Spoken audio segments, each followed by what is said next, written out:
मोदी के दोस्त अडानी पर फिर आई मुसीबत। गौतम अडानी को फिर लग सकता है बड़ा झटका।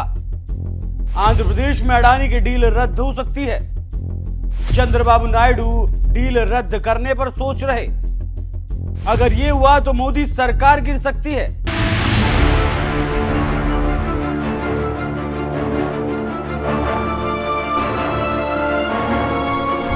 अमेरिका की न्यूयॉर्क की अदालत ने गौतम अडानी के परिवार और प्रमोटरों पर जैसे ही एक आदेश जारी किया, पूरी दुनिया और भारत में आग लग गई।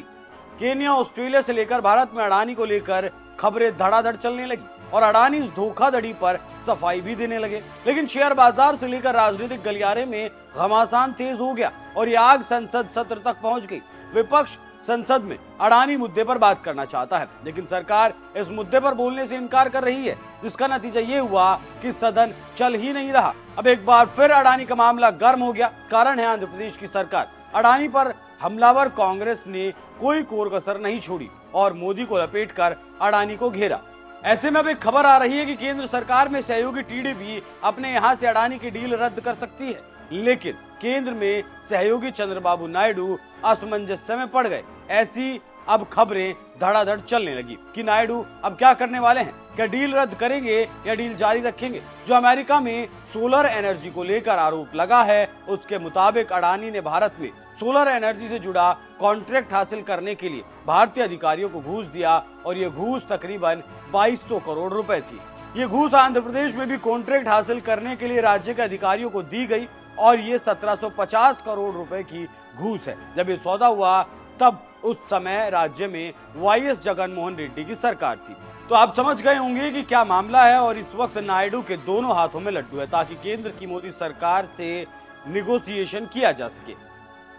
जानकारी देते चले कि घोटाला या ये घूस कांड 2021 का है, जब आंध्र प्रदेश सरकार और Adani green energy azure power के बीच डील हुई थी। इसके तहत 7000 मेगावाट बिजली खरीद कर करार हुआ। तब उसे देश के इतिहास में सबसे बड़ी सोलर एनर्जी डील बताया गया था, लेकिन अब इसमें घोटाले की बात से नायडू के सामने असमंजस्य खड़ा हो गया कि अगर वो इस डील को रद्द करते हैं तो राज्य में बिजली संकट हो जाएगा। वहीं दूसरी ओर इस मामले में जगनमोहन रेड्डी के फंसने और सजा मिलने पर नायडू बड़े पैमाने पर इस बात का राजनीतिक फायदा उठा सकते हैं और इन्हीं दो अंतरों के बीच नायडू झूल रहे हैं, क्योंकि जिस सरकार का मुख्यमंत्री नायडू को जेल की हवा खिला चुका है, अब उसे जेल जाने की बारी है। लेकिन इन दोनों के बीच मोदी के दोस्त अडानी खड़े हैं। अगर अडानी की जांच हुई तो मोदी सरकार फंस जाएगी और अगर जांच नहीं हुई तो चंद्रबाबू का दुश्मन जगनमोहन रेड्डी बच जाएगा और इसी को लेकर चंद्रबाबू नायडू की नींद हराम हो गई। राजनीतिक विश्लेषक कह रहे हैं कि एक शानदार मौका नायडू के हाथ से निकल रहा है और मोदी की वजह से जगनमोहन रेड्डी बचकर निकल जाएंगे। निकलने से मतलब ये है कि दो लोगों के बीच जगन भैया मजे ले रहे हैं, लेकिन ये अभी तात्कालिक मामला है। नायडू साहब काफी घाघ किस्म के इंसान हैं। वो इतनी आसानी से अपने दुश्मन जिसने उन्हें जेल भेजा था उसे छोड़ दें, ऐसा नजर नहीं आता। इंडिया टुडे के संवाददाता की माने तो अडानी रिश्वत मामले पर नायडू जो अब तक फूंक फूंक कर कदम रख रहे हैं, जगनमोहन रेड्डी फंसते हैं और सजा मिलती है तो सबसे ज्यादा फायदा नायडू का ही होगा। लेकिन केंद्र में सहयोगी मोदी के हैं और मोदी अडानी के दोस्त हैं। जानकार कह रहे हैं कि चंद्रबाबू नायडू आसान तरीका खोज रहे हैं जिससे सांप भी मर जाए और लाठी भी न टूटे। इसीलिए नायडू अडानी मोदी की दोस्ती पर आंच नहीं आने देना चाहते, अपने दुश्मन को सजा भी दिलाने की सोच रहे हैं। लेकिन कांग्रेस अडानी के खून की प्यासी है।